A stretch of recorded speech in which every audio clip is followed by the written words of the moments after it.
So now 6:30, and for one who sees me everywhere and sees everything in me, I am never lost, nor he ever lost to me. So Prabhupada writes in purport. Let's discuss his purport. A person in Krishna consciousness certainly sees Lord Krishna everywhere, and he sees everything in me, in Krishna. So what does Krishna mean by this? For one who sees, person in Krishna consciousness certainly sees Lord Krishna everywhere, and he sees everything in Krishna. Now Prabhupada is going to explain this. But before starting, let me have your comments. What do you mean by person in Krishna consciousness sees Lord Krishna everywhere? What do you mean by that? You see, God is omnipresent, so you see Him in everything, like so how do you see Him? Like you see Him, what do? You see His picture everywhere, Lord? It's creation of Krishna. You hallucinate? Everything is a creation of Krishna. Okay, you can say that. Everything is creation of Krishna. Good. He sees like this. Everything is creation of Krishna. He's not hallucinating, no? He's not seeing really something there. Okay, and he sees everything in Krishna. What do you mean by that? Everything in Krishna.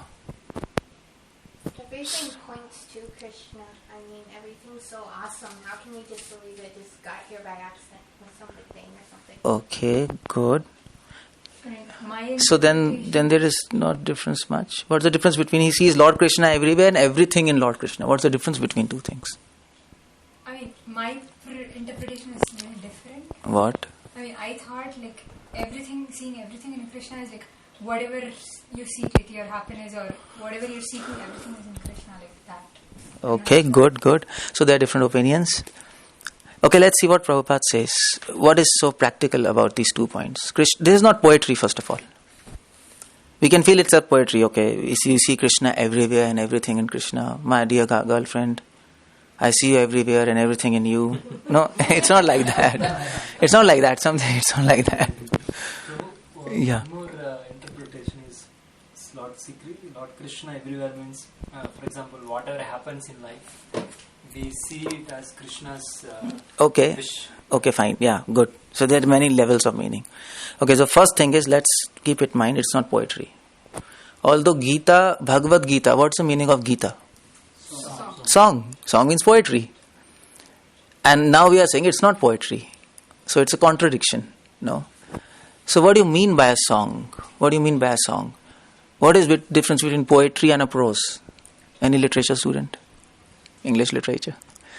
What's the difference between poetry and a prose? Can you tell me? So the sounds, like the poetry, you can play with sounds. It's not necessary.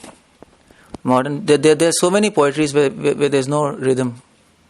I think prose is straightforward text of a story, but poetry is kind of, it's got some hidden meaning.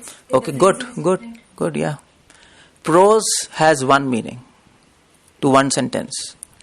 Poetry has many levels of meaning to one sentence.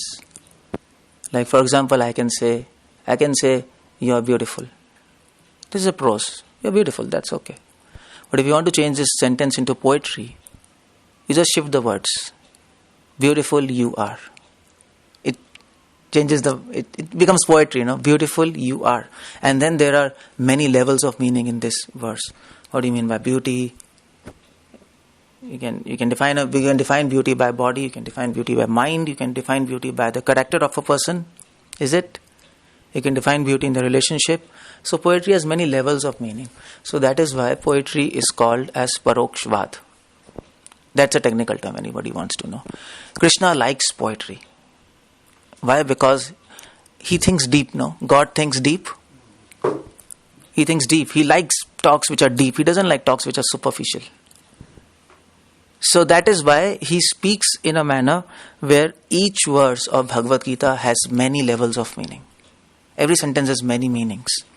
So that is why we were told this is not a poetry in the sense of something emotional stuff. No. There are emotions, but it's not something sentimental.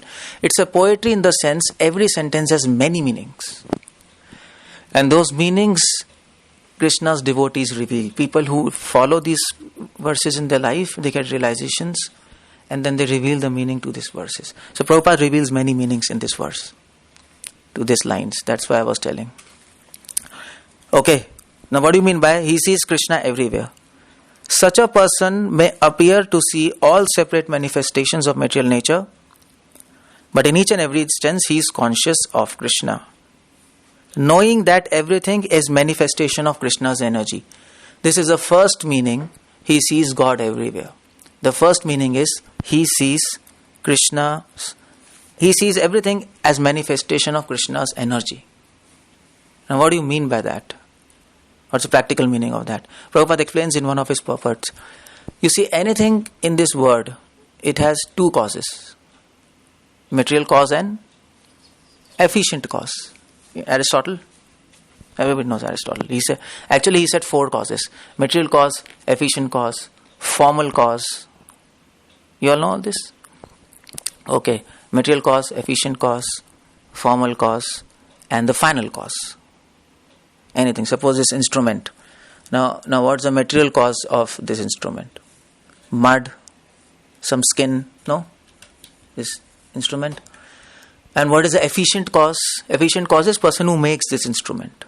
The person who makes this instrument, playing instrument. What is the formal cause? Formal cause means planning. Somebody planned, we'll make like this, we'll make like this. That's a formal cause. And final cause is, okay, why do you want to make this? What's the cause? What's the cause of making this? Okay, I want profit, I want money, I want business, okay. So there are four causes. Now, Prabhupada says that devotee sees everything as manifestation of Krishna's energy. Krishna is cause of all causes. He sees God everywhere. First meaning is he sees Krishna as cause of all causes. Krishna is formal cause, final cause, efficient cause, and he is material cause. He's everything. He is the cause of earth, water, fire, air, ether. This is what we are made of, no? 76% we are. Oh, not 76. 76% we are water, no? Is it? We don't feel like watery. It's a big mystery in science. It's a big mystery in science that atoms are 95% empty. If you see, your material science, 95% empty. There are electrons, protons, there's a small nucleus, and it's all empty. But we don't feel empty, In life we feel empty, but not in our body. It's a big mystery. Scientists cannot explain. This is universe. What do you do? I mean to say, universe is made of atoms, but it feels solid. But actually it's empty. So, Krishna is cause of earth, water, fire, ether, electron, protons, everything is coming from God. Now, but the problem here is, with this proposal, that scientists do not believe in this. And we are all, let me say, we are all infected with science. Sorry to say that. Wrong ideas of science. There are many good things in science. Science is good. Because how do you make all these things? But there are some wrong ideas in science. And there's one idea in science which you all know, Big Bang theory, no? Big Bang theory? You know that, Big Bang theory. So when Prabhupada says everything is manifestation of Krishna, Krishna is the cause of all causes, immediately there's an anti-argument. What about Big Bang? The universe is, Big Bang proposes that universe is coming from a bang. There was something, you know what is Big Bang? One scientist summarized this. That's some pun. He says, you see, something exploded by some energy, something exploded by something, and then from that something came, and then that something expanded somehow, and then that thing somehow conglomerated into whatever we see now. And what was initially? Nothing. So this is Big Bang theory. It doesn't make sense. I attended one because I preached to scientists. That's my what do we say? Profession, or what we carry, or what I can say, Krishna Consciousness. So I went to one so Nobel Prize winner, Vikram Singhe. He's a big time person. He has proposed a theory of creation, Big Bang, panspermia. Now I met him and I asked him, okay, fine, you say Big Bang. So tell me, who did Big Bang? How that happened? You know what he said? He said, you're not supposed to ask this question. Seriously, he said that. Well, come on, you're a scientist, you're supposed to give me answers to all questions. He said, this question is invalid. Invalid. Who created the Big Bang? Come on. So, Big Bang theory, they have so many alternatives. But by the way, Big Bang theory is out of date now. Out of date, because you can go to your Google and you can get books. Big Bang never happened. There's a book. Big Bang under problem. Hello Reality. There's a book there. Big Bang under fire. Now theory is going out because they cannot know who did Big Bang, what was there in the beginning, what was there, nobody understands. What exploded, nobody knows. And there's a problem of singularity, everybody knows. Yes. Now the point is, there are many problems, but you know what, how they came to understand that there was a Big Bang, how they came to this understanding, because you can't go back in time, no? You can't go back in time, you can't see back in time. This theory is a hypothesis, it's not a theory. Because science believes in observation. That science, Baconian method, observe, hypothesis, experimentation and theory. Now the problem with this theory is, you can't do experiments. Is it? Because there was a Big Bang 13.8 billion years ago, 14 billion years ago. How will you experiment it in your lab? You can't do that. So this theory, you cannot test it. You can just... So there's something called prediction. There's something called retrodiction. You can go back. Theory is based on mathematical calculations. This theory is not based on experimentation. So that's a flaw. You cannot call it as a theory. It's a hypothesis. This is one thing. So nobody has seen Big Bang. How do you know? Do you have any idea how do they calculate that there was a bang? You can't see. How did they get this to this figure of 13.8 billion years ago and there was a Big Bang? How do they know all these things? Big Bang carbon dating? No, that's evolution. How do they do that? No, it's a common sense question. No, how do they know back in time, 13.8 billion years ago, something happened? And by the way, for information, dates are changing again. Around 4 years back, they said 2 billion years ago, then they 4 billion years ago, then they went to 10 billion, 13.8. I don't know what they'll do now, but it's all mathematical. Like they say that the universe is expanding. Okay, yeah. Expansion. Yeah, so it's pretty easy. You see the sky, you see stars. Stars do not appear to be moving, no. You can't see it moving. You know why? Because they're not moving like this, but they're moving like this, straight line. They're going away from us. If something is going away from us in straight y-axis, you can't see its movement, no? It's not going here and there. But before Hubble, nobody knew that universe is... So people thought universe is static. Einstein told universe is static. We all know. But what happened? Hubble telescope, by Hubble, he saw redshifts. You all know redshift. And then he could figure out by that, galaxies are moving away from us. Now if they are moving away from us, at a point, they should be all together. Something is going away. If you go back in time, it should be together. And if it should be together, then somehow it should have reached this stage of things moving away. So there's just one option left for them, Big Bang. There's explosion, particles go away from each other, and that's how they came to conclusion there's a Big Bang. Simple. And there's some other things, galaxies, gravitational fields, and then cosmic microwave background radiation. So you can cut all those. I'm not going into this. Now the Big Bang, but then something happened. You all know. You all know dark matter, dark energy. Something happened. They were observing, and what happened was universe expansion is speeding up. Why? It should slow down, no? If there's a Big Bang, and if there's a Big Bang, particles are flying away, it should slow down. But it's speeding up. Now they don't understand what to do with this. The Big Bang is out.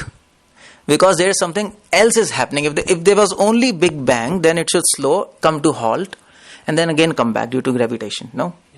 But it's speeding up. So, now this is science. science is not just observation and just you're seeing observation and you're making some theory. It's not like that. Now they have this Big Bang model and universe is expanding, but they want to keep this model Big Bang. They want to change. They don't want to change it. So they proposed a theory. Okay, we have something called as dark matter, dark energy, which is making it expand. So this dark matter, you know what is dark matter, dark energy? In simple words, we don't know. That's all. That's why it's dark. It's not dark. We don't know. You can imagine. This is our science. The science. That's why, so I'm writing a book, Science is Cheating Us. Seriously. Next year when I come, I'll bring that book. I'm planning to go around world and preach this. Science is cheating us. There are many things. Many things are problems. You heard about chaos theory? Yeah. I think they call it dark matter because it absorbs whatever light is falling on that part. No, that's black hole. Dark matter nobody knows. Black hole matter is different.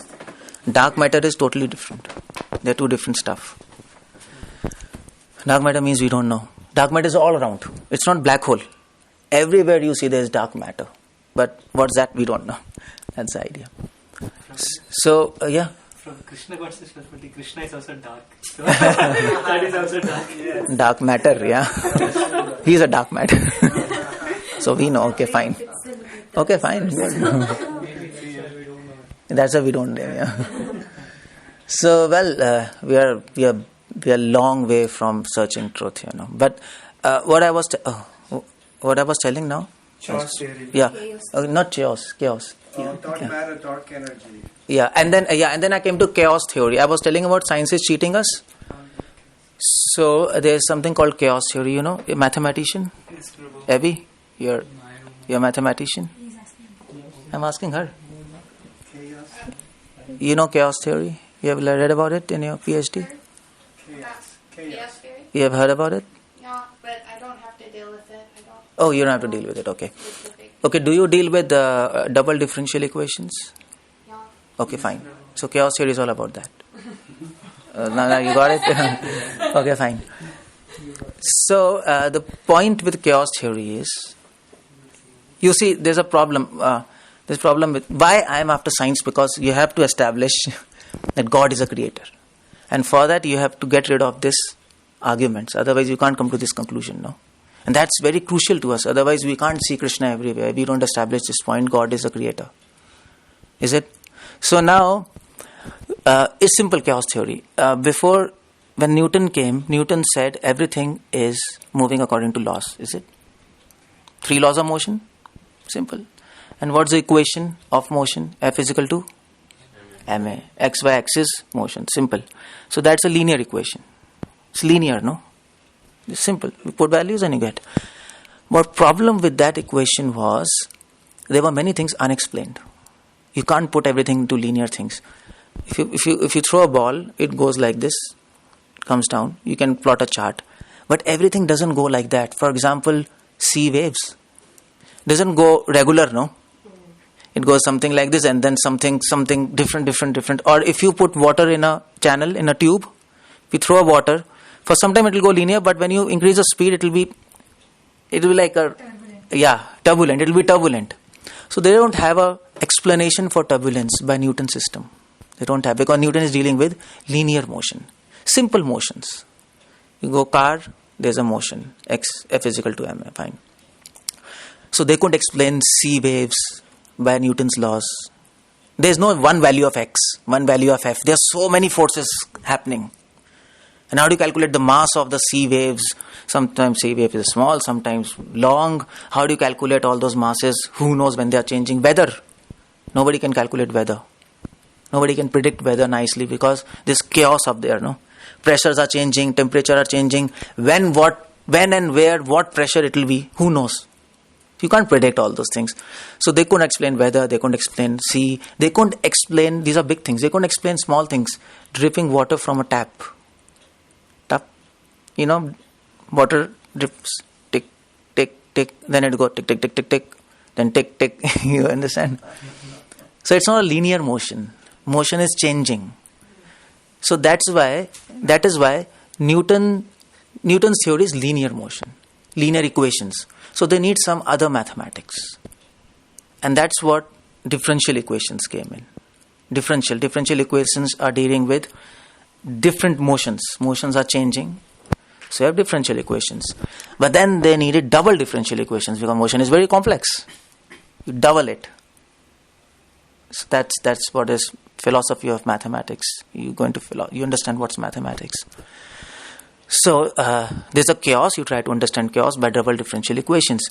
The point was, HOD of Cambridge, he just 20 years back, this field came 20 years back, chaos theory. 20 years back he announced that we have been cheating you since last 300 years.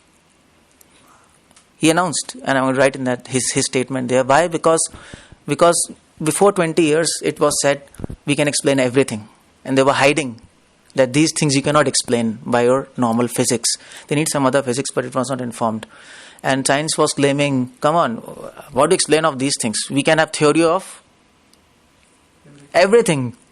How do you have theory of everything if you can't explain many things? Okay, let me ask you a question. What is water made of? H2O, okay. What is this matter made of? This solid stuff? Okay, atoms, electrons, ions, okay. What is air made of? Nitrogen and oxygen. Gases. Okay, that is again molecules. What is fire made of? Oxygen. What is fire made of? Any idea? You don't know. It's not molecules, it's not atoms, it's not electrons, it's not protons. It is something called as plasma. What is plasma? It is simple. In simple sentence, we do not know. You see big terms, but if you translate in a normal language, we don't know. What's plasma? We don't know. What's dark matter? We don't know. Some are like energy. These are like energy. Fire is like some are matter, some are energy. Fire is energy, right? Yeah, I think it's conversion of energy. If you read fire is not energy. And air. It produces fire, but what is fire? Nobody knows. See now we just know 4 energies. It's not gravity. It's not electromagnetic energy. It's not nuclear energy. Is it? It's not nuclear energy. And it's not heat energy. Heat is produced of fire. What is fire? Nobody understands. You go and Google type. Nobody knows what's it. It's plasma. They call it as plasma. Plasma, we don't know what's that. They don't define it. So how come they are making theory of everything where they don't know what is happening in the kitchen? Fire, you don't know what's happening there. They're making theory of everything. This is cheating. You have to tell people. We don't understand, why you're proposing such kind of false thing, theory of everything. So the point is, you have to we are not saying science is bad. We are not saying that. There are many good things in science. But the point is, you have to understand, some science is overtaken by the concept of materialism. They're infatuated by concept of materialism. They're infatuated by this concept, God does not exist. So they're trying to avoid him by their theories or speculations or whatever. So Big Bang is out, by the way. That's what I was. So Krishna is the material cause. He's cause of this, all these things. He's an efficient cause. He's a potter. He makes a pot. He is a formal cause. He gives a plan how to make this work. And he's a final cause. By seeing creation, what do you understand? You see and you want to understand Krishna. That's a final cause now. He has made this creation to help us understand who he is. How is that? We'll come to that point. Okay, so this is a... What cause? There is a reason or there is a requirement, right? Why I need to make a... So that's what final cause, no? You can't beat Aristotle, come on. Anyway, that's okay. Prabhu, to your droplet and jet, there are people who are doing PhDs in what you told me. characterization, Doppler characterization of jet. So that's all with chaos theory. Now it's that field is coming. And chaotic as everything will move irregularly, but there will be a pattern. Yeah. Now they are saying initial state, and there will be now they're saying so we have a irregularly regular pattern. They have their theories something. Well, they didn't inform us. It is given that flames consist of carbon dioxide, water vapor, oxygen, and nitrogen. Yeah, they consist of, but what is flame? They don't know. They consist of that carbon dioxide, oxygen, water. We know because flame consists of gases, and they have moisture. But what is that? We don't know. What exactly is made of? Nobody knows. We know it's made of carbon dioxide. No. This one is actually a combination of all atoms. This little matter. Yeah, but flame is not combination of all these things. For example, I'll ask you, what is gravity made of? Can you tell me? Just a force. Force is a name. You understand? What is a car? Mercedes. What is Mercedes car? What is gravity force? What is force gravity? What is gravity? What is it made of? Come on, we don't know. You understand? Science has given terms. Force, gravity's function is to attract. That's a function. But not the constitution. So you can define something functionally, you can define something constitutionally. If you define gravity as functionally, it's a force. If you define it as constitutionally, we don't know. Now they're proposing it is gravitons. According to quantum theory, they're trying to propose something nobody understands. What's time? Tell me what's time made of. Time is an integral part of all equations. Newton had time, no? X and Y axis. Time, but without time you can't have motion. But he didn't define time. No, but quantum theory proves that there is no time. No, come on. That's how Einstein realized. No. Clock and he realized that there is no time. No. Time expands and contracts. It's not that there's no time. Without time you can't do anything. Time is necessary. No, in the beginning. Yeah. Proved himself wrong. Time dilation.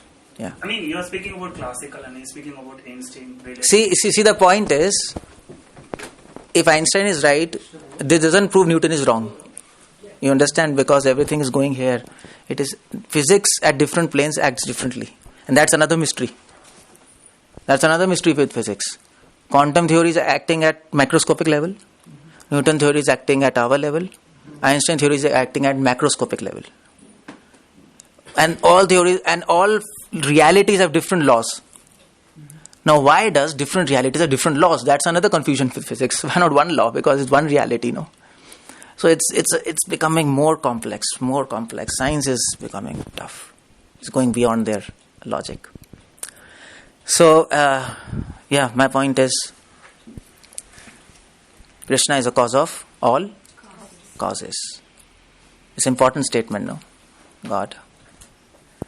It's the cause of all causes. Okay. So, the first meaning that person sees Krishna everywhere, the first meaning of this is that he sees Krishna is cause of all causes. Everything is manifestation of Krishna's energy. Okay. The second meaning, Krishna is everywhere. Prabhupada explains, knowing nothing can exist without Krishna. Did you find that statement? Yes. So this is a second meaning of the same statement. Devotee sees Krishna everywhere. So the first meaning of that devotee sees Krishna everywhere is whatever he sees, he understands everything is the cause is Krishna. That's how he sees. So first seeing is he is seeing causally. You understand? He is seeing causally. He is not hallucinating. Whenever he sees sun, he thinks, okay, the cause of sun is Krishna. Whenever he sees universe, the cause of universe is Krishna. Whenever you see yourself in your mirror, what do you think? Yeah, this person I'm seeing in mirror, the cause of this person is Krishna. You're supposed to think like that. Everything. Okay, this first meaning. Now, I told this is a poetry. There are many levels of meaning. Prabhupada gives me the next level of meaning. Nothing can exist without Krishna. So what do you mean by that? Nothing can exist without Krishna. What do you mean by this? Oh, any answers? What is that? He is a source. That's the same thing. No, anything cannot come by itself. Oh, that's the same thing, no? Krishna is cause of everything. The rule is you don't repeat. Don't repeat. Scriptures never repeat. There's no repetition. Repetition is required when it's necessary to emphasize. For example, we say divorce. Islam, talaq, 3 times. So that's to emphasize. But this is something else. Nothing can exist without Krishna means whenever a devotee sees all this creation, he knows that everything is based on mercy of Lord. Everything needs mercy of Krishna. It is not that Krishna has made all these things and now he's sitting in his home. It's not like that. You can sit. That's okay, Prabhupada. By your standing, it's not becoming okay. So, please sit. Okay, so nothing exists without Krishna. This means everything depends on His mercy. Now the point is, somebody can argue. There was an argument at Newton's time, blind watchmaker. You have heard this? Blind watchmaker. So watchmaker makes a watch, and then it keeps on going, and then he's no longer required. That's so they used to think God is like that creator. He has made this world, he has made physical laws, it is going, and now he's sleeping in his home nicely. So that's why Christianity sometimes they make God as with beard. You know this? In the clouds. So it was not Christianity. Basically all philosophers, scientists, they used to view God like this. He has made this universe and now he doesn't have to do anything with that. But according to Gita, it's not like that. Nothing can exist without Him. God creates. At every step His mercy is required to run this universe. He is not aloof from this. Every second He is there. We can't perceive. There's an invisible hand of God every moment. Otherwise everything will stop. For example, time. Time flows, is it? Time flows, no? From past to future. So you have arrows of time. You have read Feynman? Anybody? You have physics? Person? Richard Feynman. Yeah, I read the paper of his. There's plenty of room at the bottom. Okay, that way. Anyway, he was a big time. He's called a second Einstein, Richard Feynman. If you get to read his book, it's very nice. But of course, you need to know physics. But he said he made a theory, the arrows of time. He gave this theory how to calculate time. There's a particular arrow. So time flows. The question is why time flows from past to future? Why not from future to past? What's the answer? Nobody knows. It's like that. Now how time flows? Yeah. Future and past are our perceptions, right? No, it's not like currently happening. No, it is there. Otherwise, because it is there, because we can't go in past. We can't go in past. It's according to physics, that's impossible. You can go in future. That is why you had movies, Back to Future. So many, but you can't go in past. Anyway, there's arrow of time. By the way, this is some. So my point is why time is flowing in one direction. This is one direction of time, and Bhagavad Gita says because the flow of time depends on the will of God. He has made like that. If everything depends on the mercy of God. If God stops His will, time will stop. Nothing can move. Nothing moves. That is why at the beginning of creation, when Lord Brahma created this universe, He made this, but everything was paused. Then he prayed to Krishna, Krishna, how do I move them? Krishna told, okay, I'll enter this word in form of time. Krishna says, I am time. Nobody can understand time because that's a manifestation of Krishna in this word, and he keeps it moving. So, matta sarvam pravartate. There are 4 things which depend on the mercy of God. 4 things. This Bhagavatam says, 2nd canto. Dravyam kalam karmascha jeev svabhave vacha. 2nd canto, 10th chapter, 11th verse. Dravyam kalam karmascha. Time depends. The flow of time depends on the will of God. Otherwise everything will stop. Dravyam, matter. The existence of matter depends on the will of God. By the way, this I am not saying. This is some quantum physicists. They are speculating on this. Quantum physics. What's the weird thing about quantum physics? The most weird thing is if you observe the phenomena, the results, change. You know this, no? If you don't observe, there's a different results. If you observe, there are different results. They're puzzled, what observation has to do with so nobody understands quantum physics. There is a role of consciousness there. If you observe electrons, they'll do something else. If you don't observe electrons, they're doing something else. As if they can know somebody's observing us. That is quantum physics. And all these Heisenberg and, Heisenberg, founders of quantum physics. So they said, if you think you have understood quantum physics, this means you have not understood quantum physics. Nobody can understand quantum physics because it is contradictory. He's gone. It's contradictory. It's illogical. So if you observe, observation has value now. Now they have come to this point. This word is not free from observation and consciousness. Consciousness has a role to play. But nobody's talking about that yet, except philosophers, because that's the legacy of science. Whatever you don't understand, give it to philosophy. That's all. Or give all those trash to philosophy. Okay, it's your job to philosophize. It's philosophy, it's metaphysics, it's not physics. Come on, we don't understand. So that's why it's metaphysics. So that's up there. But that's Bhagavatam. When God observes, that's one theory. It's not given by Bhagavatam, it's given by scientists. There's a scientist, Matt Ridley. You can just go ahead. So he proposed, he and few others, they proposed a theory. If you observe the universe, it is different. If you don't observe, results are different. Because God is observing this universe exists the way it is going. If He doesn't observe, it's not there. So matter exists due to Krishna. He is thinking about this word. That is why this word is moving in a particular fashion.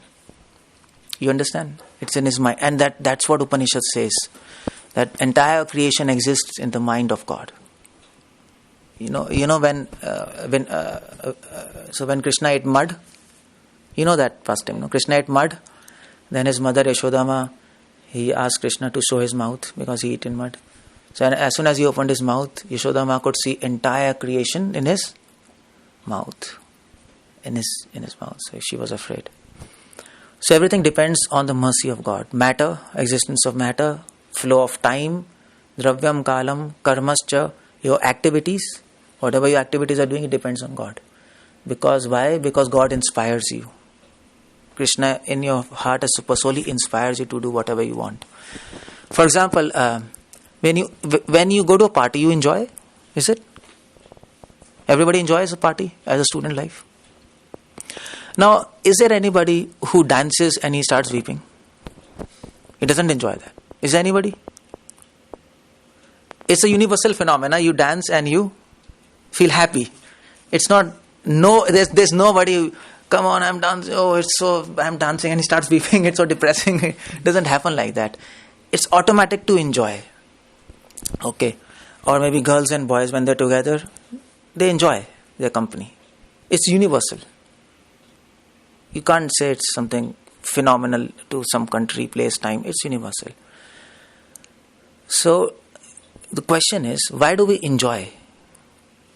Why do we enjoy dance? Why do we enjoy? Why do girls and boys enjoy? How come this phenomenon is universal?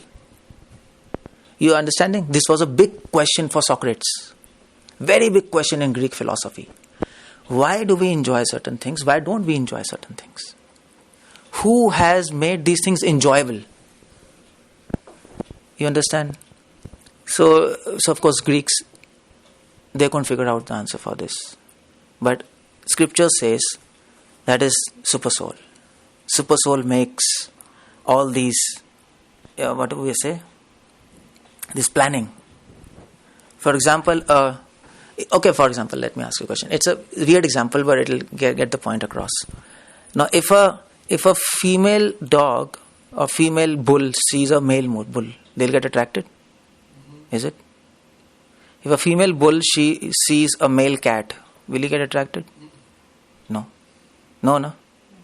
Maybe sometimes.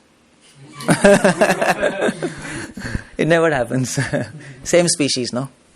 Of course, you can say same species, but that's But why it happens, we don't know. So a human male attracts towards human female. I mean, a human male can never be attracted towards male cat or male or cats. No, it doesn't happen like that. So who has programmed us like that? That's what genetics talk about. That I was about to come to this point. Genetics is another problem. I've written an entire book on this. I showed yesterday. Science. Oh, this is a book. I wrote a book on this. Entire book I've written on this. Science fails to explain life. About genetics. Oh, who is in biomedical? You are a genetics person. I don't work in genetics, but it's something that I'm interested in. Can I buy that book from you? Of course, I'll give you. But this is about genetics, and I have shown in this book, genes do not exist. This is not my opinion. This is latest problem arising in genetics, and many scientists are saying throw away this concept of genes. Actually, there was no concept of genes. Genes is not a thing. Genes is a concept. Is it? It's a concept. It was never a thing. And why it's like that, you can read this book. I've explained simply, but it's becoming very complex. Because, genes can jump. You know this? They can jump. What do you do with that? Jumping genes. Barbara McClintock, she was amazed. One gene can go here with another gene. How genes are jumping, Genes can go in one another. Insertion, deletion. There's weird things happening in genes. And they're thinking, come on, what is it, genes, How do we... genes of mice and humans exactly match. So are we mice? Hope not, So there are the weird things coming. As genetics is advancing, there are more puzzles than answers. Things are worsening. But my point is, you got this point of genetics because of... why did you get this point of genetics? I just forgot. Why one species attracted.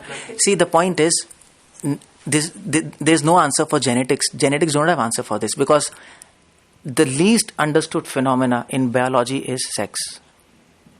That's a puzzle. That's a big puzzle. Evolution cannot explain this phenomena. It cannot. This was another point I was talking about. Creation. Now, to understand Krishna is a creator, one Big Bang is out and you have to defeat evolution also. You have to argue with evolution because evolution is at the upfront. To deny that there is God, everything goes by chance. But to deny evolution is very easy. It's not a big thing. It's not a big thing because, you see, evolution is based just on two things. Fossils and genetics. No? That's evolution. That's all. There are so many things, but two things. Fossil evidences and genetic evidence. That's how they say evolution occurred. Fossil evidence, if you take, it makes no sense. Why? Because, first of all, this evolutionary theory, you can't test in laboratory. Any theory which cannot be tested in laboratory, it's a hypothesis. It's not a theory. You can't test because from transition to take from one species to another species, it takes millions of years. How do you test millions of years? You can't do that. And another thing is, if you say that there is fossils, you know what is fossil? Everybody knows fossils. So we have a missing link between humans and monkeys. We came from monkeys, according to them. So there should be half monkey and half human. If you find that kind of fossil, then this means human came from monkeys. Is it? Is it okay? Do you understand? Is it okay or not? Yes or no? Actually, no.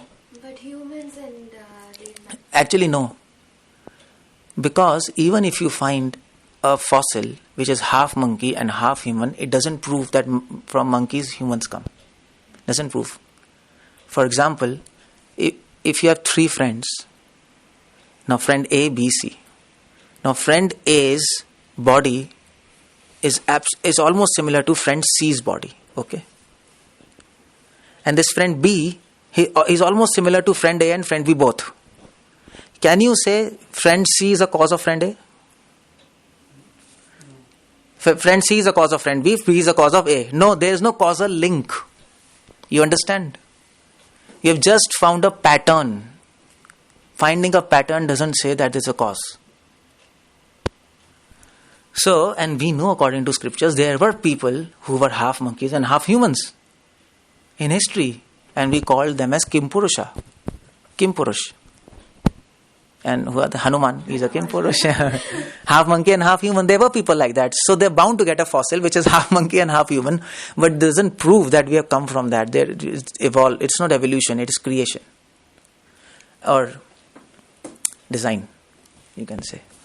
They had debates. For monkeys and humans, there isn't much similarity also. I mean, we are bipeds too, but... Well, they say because monkeys have tail and this tail got wiped out, and that's why we have small coccyx, small tailbone.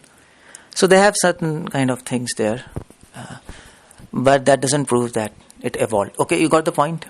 Fossils are no evidence for evolution, and there are so many museums, and nobody questions. You know why? It is so simple to understand. But the question is not that this theory is wrong. Question is, why don't people question this? Why can't people understand such simple things? You know why? What's the answer? Why can't you understand such a simple thing? Why? What's the problem? Anybody? Because we are complex, we think complex. Because this is age of downloading and no processing. We are overwhelmed with information. So much information. You can't think. There's so basic things. I mean to say, all doing PhDs, and there's so much information, no? You can't think. You have to read, learn, this data, that data, this. Okay, fine, Okay, fine, I'll learn this and finish this PhD quickly and just get out of it. That happens, no, like that. I'm not saying it's bad to do PhD, but I'm saying common sense is common sense is uncommon. In this age of intelligence, it's uncommon. It's a simple thing. Who did Big Bang? Come on. It's a simple question. Prabhupada argues like that, no, with scientists. You see his books. Many scientists come to Prabhupada. Prabhupada asks same question. Come on. You are saying Big Bang? Okay, who caused that Big Bang? What's the cause? The scientists are, come on. We never thought about it. The simple things. So you can understand God by common sense. You don't need science. You need some little common sense. That's all. Finish. Krishna has given all evidences in front of you that he exists. If we want to see. If we don't want to see, then you can't see. You have to be open-minded, no? So everything depends on mercy of Krishna. Time, matter, dravyam, kalam, karmas, our activities, whatever we are doing, he inspires us from within to do these things. So why do attraction exist? Due to inspiration of, it's not genetics. Genetics cannot explain sex. It's impossible. Nobody, they admit that it's impossible. Where are the genes of attraction? Nobody knows. Which genes? How do you understand what genes? And there's not just one single gene. Many genes interact together too. Okay. So it's Krishna inspiring from within. He had made a plan. Okay. Attraction should be within species. Intra-species, not interspecies. Otherwise it will be chaos now. Everybody attracted towards everything. It'll be funny. Yes. But the Bhagavad, I'm not saying but, adding to it, through his ages, like the 7 Madhus and the progenitors of men. Yeah. So, I guess your perspective is more of, again, the topic is Krishna is everything, and set aside all the workmanship of the demigods. Yeah, I'm not going into that. Yeah, I'm not going into that now. I'm just proving Krishna is in that sense, yeah. So, okay, so nothing exists without Krishna. You got that point? Matter, time, activities, and our nature. Our nature is also dependent on His will. Our personality. Jiva svabhava evacha. Now we are what we are by the will of God. Whatever we have done in past lives, He knows, He records, and then He makes us like that. So He's not responsible for that. We are responsible for our own personality, what we are. Now, if in past lives, suppose for example now, you see a supermodel and she or he is very smart and you want to become like him. But you can't because for some reason, maybe she is or he is very smart but you are not that working out or whatever. So the desire is there in your heart. Super soul will watch and he records. You will forget it. When you die in the next life, he will see you had that desire. He'll give you a body according to your desire and you will be born. If you have credits, that's one thing. If you have credits, he'll fulfill your desire and you'll be born as a smart person. You understand? So your personality depends on God. He is a cause of all causes. But he's not responsible for that. You are responsible because you desired. You desired that.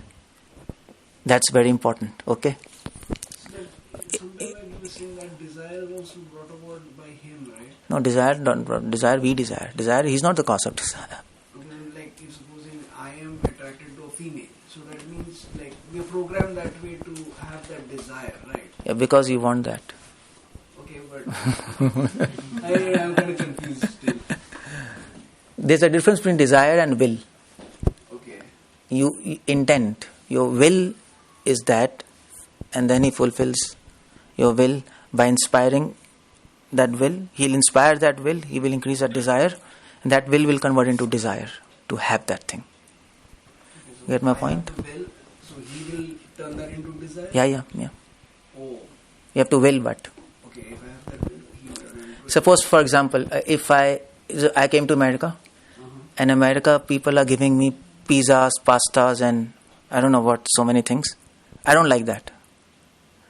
Because we are Indians, so I don't like that. So, but anyway, but if you keep on eating, well, you have to survive in America. So you develop a will. Okay, fine, I will have it. Okay, and you keep on having, then slowly you will start liking it after some time. No, that is desire. And who is making that desire? Krishna is converting a will into desire. Okay. That's the difference. And that is called... Sorry to interrupt. Yeah.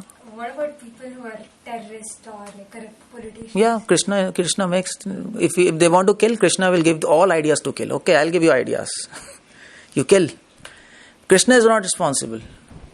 Without Krishna, nothing can happen. Yeah, but you were saying that like Krishna inspires... Krishna inspires a will. But he has to will. He inspires them to do something. Sometimes, sometimes I'll tell you. Sometimes we want to do something, but we are not so inspired. Is it? Is it? No? Just like this program. Mail comes. Please come. Yeah, I want to go, but I'm not so inspired. I'll not go. Okay? Sometimes you want to go and you are very inspired also. Okay? So that is will. Wanting is will. Inspiration is desire. So will is changed into inspiration by Krishna. You understand?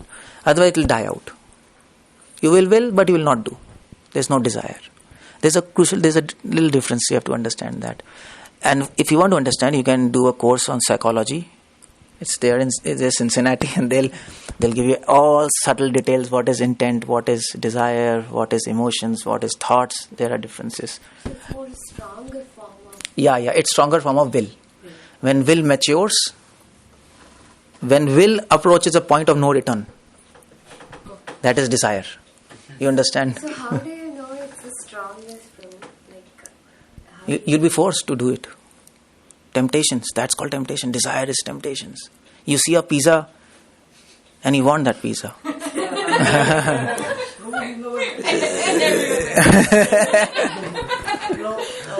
Sometimes like you said, when she thought about the terrorist question, you said that Krishna inspires and he gives all kinds of ideas, but he's not responsible for that. He's not responsible because you willed it. But then he's the cause of all causes. That's all. But your will is independent. You have to will, and then he'll inspire. That one thing is independent with you. Okay. But your will is also dependent on Krishna. If Krishna wants, he can wipe your will off.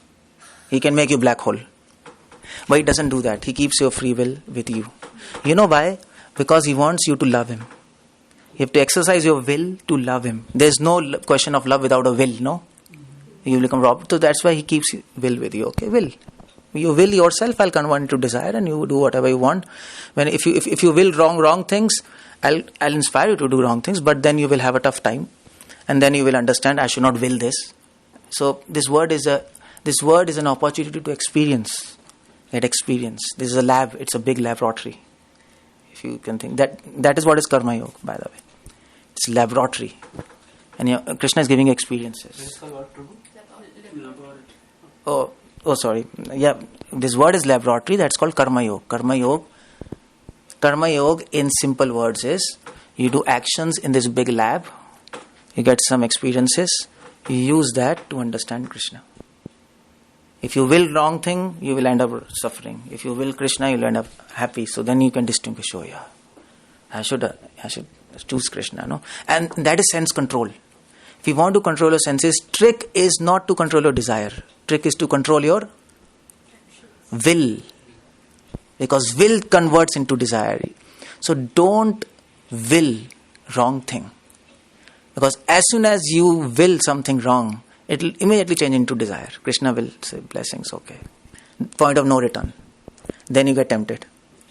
So your senses are out of control. What we will, that depends upon our conditioning. If he puts us, like say, for example, like say, I don't want to drink, but I'm in the company of all kinds of drunkards. Well, you can leave that.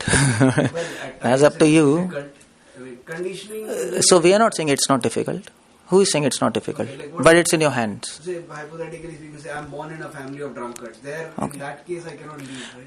But why you are born in family of drunkard? Because you willed in last life that I should be born in family of drunkards. Okay. So Krishna, okay, be born and have experience, have a nice time, see what happens. We are saying because you don't know past lives, no? Yeah, no, that is why. You got the point? There's a past life which you've forgotten. We have willed. Then why do we have to forget it? Why don't we make us remember the past life? That way you know why? It's a good question. Why don't you forget it? If you remember your last week, what you have done, everything, you'll go mad. You remember all your exams, all fear of your exams, you'll go mad. So thank God you are forgetting.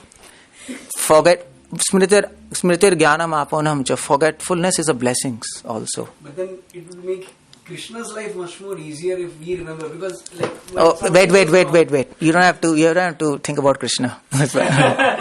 He is much intelligent. He's God. Whatever he's doing, that's perfect. His life becomes easier. Forget it. Many times actually, we blame him. No, why Krishna? Why? We all, if something goes wrong, we ask him only. So you have to blame yourself. That's devotion. Okay. So yeah. Unrelated question, Prabhuji. No, not unrelated. I'll finish afterwards.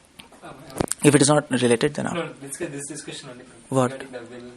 What? So when we have the sense gratificatory thought, like desire, you said you have to control the will. Yeah, we have sense gratificatory desires because we have wrong will. Prabhupada says will to enjoy.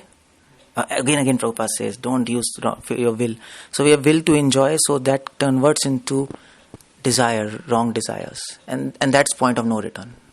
And you get tempted. How to avoid the will also, bro? Will, if you have to keep your will proper, to association of devotees. Knowledge.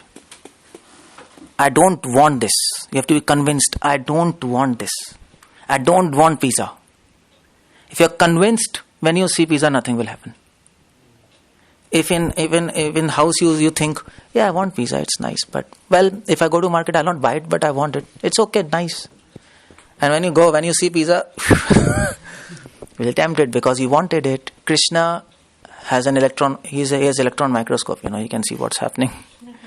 He'll see one smallest of will, and he'll fulfill that because he doesn't want any will to be in your heart except his love. He doesn't want that. So you might have will in your heart. You might not yourself know that you have that, but he'll magnify it for you.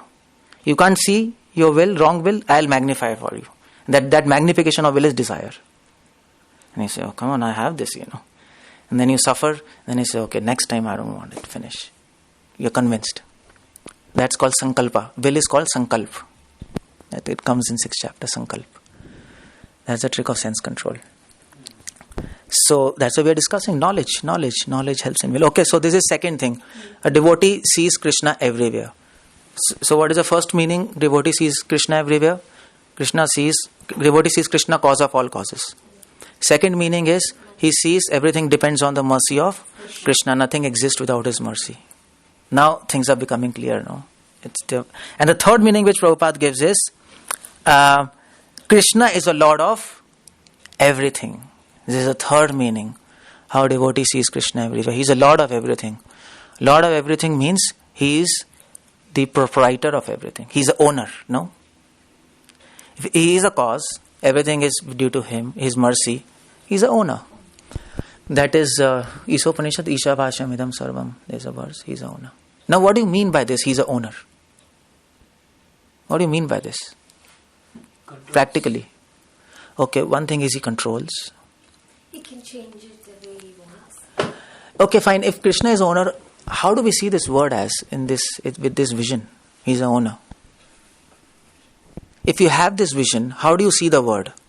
A person who doesn't have this vision, how he sees this? What is the difference between both vision? You getting my question? You understanding my question? He will say that he's the owner or something. If he's the owner, like if you feel it, like Krishna is the owner, right? Like coming to that realization, you see everything that he can change or he can do. It's him. That's basically Practical meaning. What's the practical meaning? Prabhupada says practical. Prabhupada is practical. Prabhupada is special. His books are special. His books are special because they're practical. That's why he could change this word. You read any other book, all theoretical understanding, nothing practical. So if you want to be with Prabhupada, you have to give me a practical answer. He is Acharya. So Prabhupada says in his Upanishad, a person who knows Krishna is the owner of everything, he will see entire world as a criminal. As a what? Criminal. As a criminal. Yeah. Because they're thieves, no? They've taken God's property and they're claiming that this is my. That's what Prabhupada says in his Upanishad first verse. That's what it is. This is my country, this is my house, this is my. Come on. And they don't give thanks to God. God is not in the picture. So that's the difference between a person who doesn't know that God is a proprietor of everything and he knows. So that's the reality. Everybody is a criminal, and that's why people who don't accept God, that is why there's concept of sin. It's a sin to not accept God as proprietor of everything, because then you're a thief in the laws of God. You're not giving credit to Him, so you'll be punishable. That's how scriptures, Gita speaks about that. So it makes a difference, isn't it? It makes a difference seeing. And how do you see your house as? Okay, this is property of Krishna. And then what do? This property of Krishna. Okay, let's enjoy it. No, that's not the point. A person who sees that this property of Krishna, he'll use this property in service of Krishna, not for himself. So thoughts, if your thoughts are different, your desires are different. If your desires are different, your actions are different. Actions change. Like just your house, you're using for Krishna. Good. So, like that, things change. And then any person who sees everything as property of Krishna, he sees his body as property of Krishna. No, that's important. His life, his time. I was talking in the morning. We say in America, it's famous. I'm talking to many people. I told you, see, some things are going wrong, some things are right. So people say, well, it's their life, let them do whatever. That's a problem, It's their life. They're okay. Let them choose whatever they want. But the problem is, it's not their life, and your life is not your life. Everything belongs to Krishna. So everything has to be used in service of Krishna. Otherwise, he is also guilty, and you are also guilty. You can't choose. You can choose if you can create your own life. Okay, you scientist, you create your life in laboratory. Life comes from matter, and then you can do whatever with it. But with this life, you can't do. It's not your prerogative. So that is why scriptures, Gita says, follow the orders of God. It is mandatory to follow his orders. It is not a choice. It is not a choice in our hands. So that's the meaning, that Krishna is a Lord of everything. We can't say, I wasted my time. That's not the right thing. So instead of this, what are you supposed to say? What's the actual fact? I wasted Krishna's time. It's not my time. I wasted his time. But this illusion of thinking that this is mine, it's very strong. We feel this is my time. That feeling is there, no? You can't get rid of this feeling. But what is actually yours? Nothing. Our soul is also Krishna's. Nothing. That if you can come to that conception, that's the perfection of life. Nothing. Everything is Krishna's. So what's the problem? Now why should we say we wasted Krishna's time? We should say... What you should say? He wasted Krishna himself. Okay, you can say that, no problem. But don't waste time. That's the bottom line. You can say anything, don't waste time. That's okay. You can change the statement. Okay, so 8:20. Okay, fine. I have told you how to see Krishna everywhere. but I'll wrap up. Okay, I'll wrap up quickly. See, actually, I am infatuated by Prabhupada's purports, and America, I'm giving a seminar all over places I'm traveling, and I'm giving a seminar, Prabhupada books, simple yet deep. Because generally people think Prabhupada books are very simple. That's coming in ISKCON, It's very simple. Prabhupada is repeating again and again, but that is old age. Krishna is supreme. All purports look alike, no? At least initially, everything is same. But if you read every statement of Prabhupada, it's so deep. Prabhupada has summarized all acharyas in his commentaries. You don't need anything. If you can read, you just have to read mindfully. That's all. So I'm presenting this seminar. I'm showing how Prabhupada is presenting everything. His books are deep. Whatever he is writing, he is thinking for 10,000 years. It's not just 1 year. It was not just hippies. It was not just the West. It was 10,000 years. And his books are perfect. And in that seminar, I am giving examples from Prabhupada books, letters, conversations, to show how Prabhupada books have Sri Sampradaya, all teachings are there, Madhva Sampradaya, all teachings, Nimbak Sampradaya, all teachings. But you should know how to read his books. Because many people leave ISKCON, they go to Prabhu knows, Prabhupada, they go to Gaudiya Math. Prabhupada is giving ABCD. He's not giving us everything. There are problems coming around. That's why I chose to speak on purport of Prabhupada. So I'm doing two things. I'm not doing one thing. I'm explaining you this topic, getting eyes to see Krishna, and I'm doing another thing. I'm telling you, I'm teaching you how to read Prabhupada purports. You understand? I'm giving you insight here. So that is a hidden purpose, why I'm doing like this. And also science. So I'm doing three things at one time, if you can catch. Okay, so it's pretty deep, no? It's not easy, no? So please read every line, and you have to think this line is written by Prabhupada. He's Acharya and he's thinking. He's thinking something. He has a mood, he has an intention, he has a philosophical background in his mind. You have to go in his mind. And then we can understand what is his purpose. Okay. So this is where we are. Okay. At this stage of Krishna consciousness, beyond self-realization, devotee becomes one with Krishna, in the sense that Krishna becomes everything for devotee and devotee becomes full in loving Krishna. I missed a statement? Yes. Yeah. Krishna conscious development of love of Krishna. This is the basic principle of Krishna consciousness. Devotee can see Krishna everywhere and everything, Krishna everywhere. This is the basic principle. When you start seeing Krishna everywhere, what happens? You see everything in Krishna.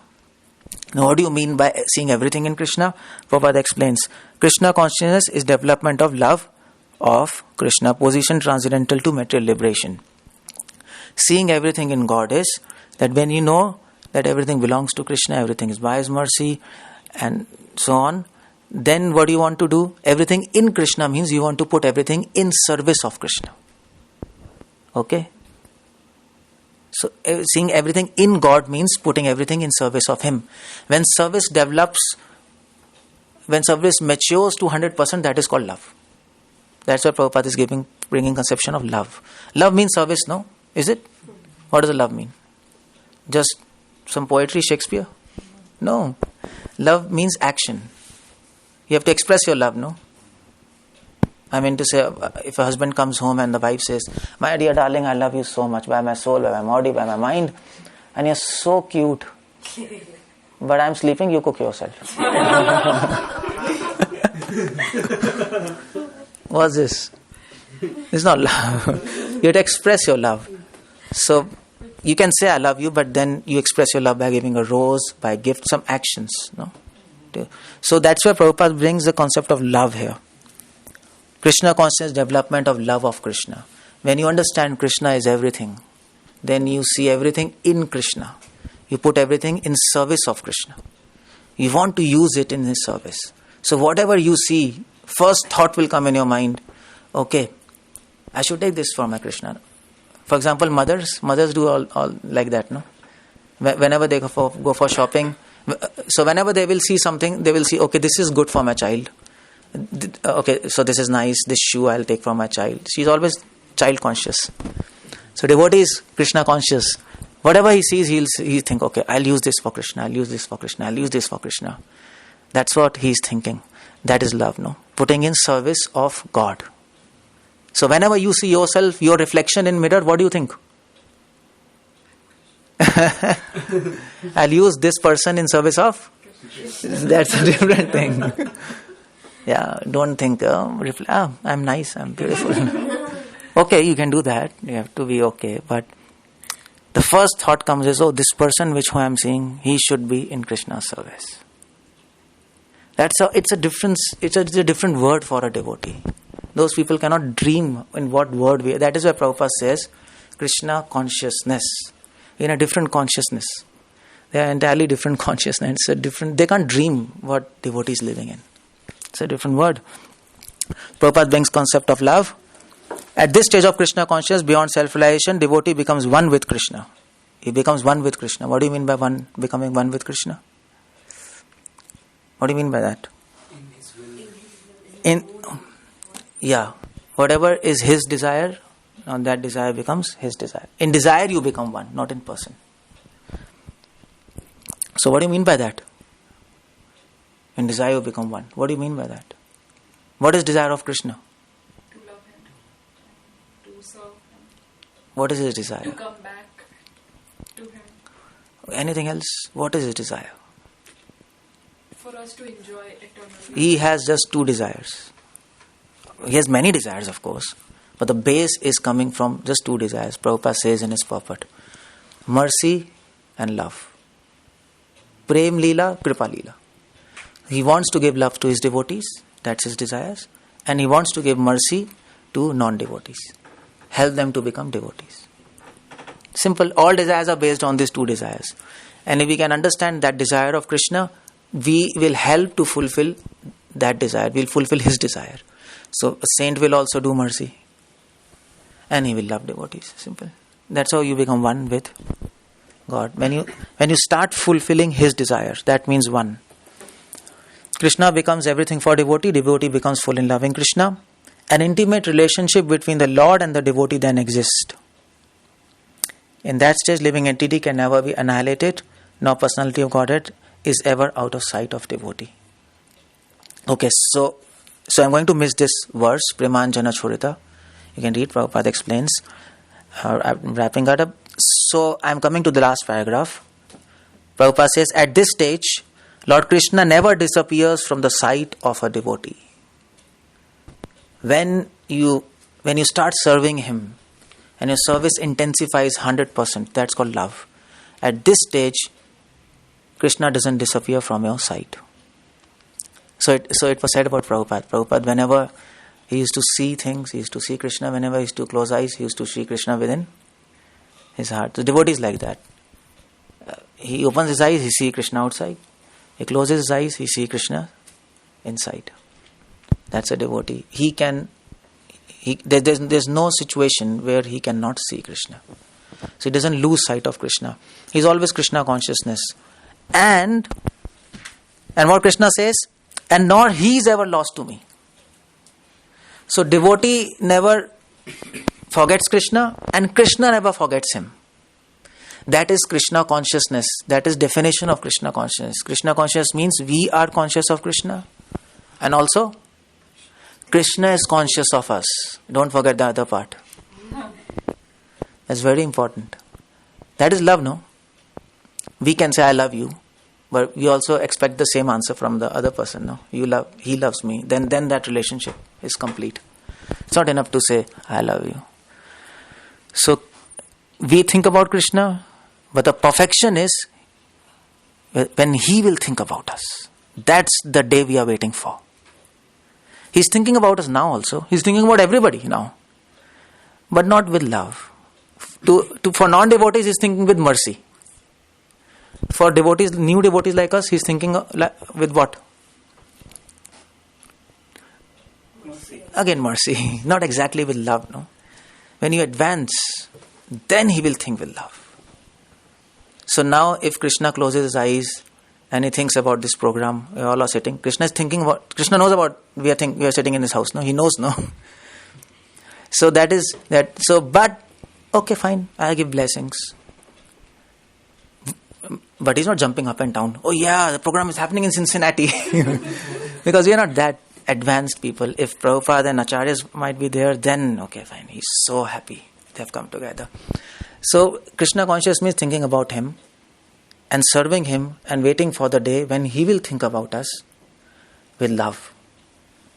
This is a second platform. Okay, that's a perfection of life. But there's one platform beyond that. Can you guess?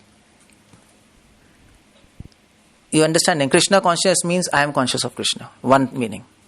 Second meaning is Krishna is conscious of us. What is the third meaning? Krishna cannot be without us. No. You cannot be without them. You're understanding? That's what theme Krishna is developing. He's never lost to me, I'm never lost to him. Okay. I'm never lost to him, I'm conscious of Krishna. He's never lost to me. So he's conscious of me. That will come later. In love, he's conscious of me in love. And what's the third platform? Prabhupada mentions in one of his small books. If you read small books, that's why Prabhupada's small books are not small. They are big. It's so deep. If by the way, have you read Elevation to Krishna Consciousness? It's a beautiful book. Everything is there in that book. If you want to know philosophy, small book, 40, 50 pages, everything. So Prabhupada mentions there. That first platform is, initially you are conscious of Krishna. When you advance, then Krishna becomes conscious of you. And when you become super advanced, then you are conscious that Krishna is conscious of you. You understand? That's the perfection of life. You're always conscious that He is conscious of you. Then you cannot forget Him. So, Prabhuji, is it like realizing that your soul and Him are no different? No. It's always different. Anyway. You understand this point? First, you understand this point? It's a very different realization. Now we are at what realization? I am conscious of Krishna. Maybe a little bit sometimes. Also not full. And we don't forget sometimes. We are not fully conscious. But when we keep on serving Him, then He will become conscious of us. But then one day will come, we will become conscious that He is conscious of us. We will be, every moment we will be able to, we'll realize that He is thinking about me. And that time, you will not be able to do anything except serving Him. He's thinking about you, no? And this happens in this material world. Your friend, you know that He's thinking about you. So you don't do anything which hurts Him. You know, He's thinking about me and I will not do anything which hurts him or her. So you don't do anything which hurts God. You don't do anything which you defying His order or not fulfilling His desire. That's perfection of life. No. It's a gradual elevation. I mean to say you can't be conscious that Krishna is conscious of you without being conscious of Krishna. That's not possible. That is elevation to Krishna conscious. Prabhupada writes in that book. If you read clearly between lines to line, you can be able to make out there. So that's what is. He's never lost to me and I'm never lost to Him. And Prabhupada says, point comes last line of the purport. The same, such a yogi turns into a pure devotee and cannot bear to live for a moment without seeing the Lord within himself. He cannot bear to live a moment without seeing the Lord within himself. The pleasure of a devotee is that he knows that Krishna is conscious of him, and the distress of a devotee is that Krishna, it should not happen even in my dreams, a point of time in my life that you are not with me. He is fearful of that situation, to lose Krishna. Insecurity, no? People are insecure here. Loneliness, insecurity. So if you want to use insecurity in service of God, use like this. Be insecure with the fact that, oh, I don't want to leave Krishna. That's the fear devotee has. That's how he is. Eyes to see Krishna. Your topic is Delta. I think pretty much extra details it is being dealt. Hare Krishna. Thank you very much. If you want to ask questions, you can ask now. Anyway, it was question answer sessions. Anyway.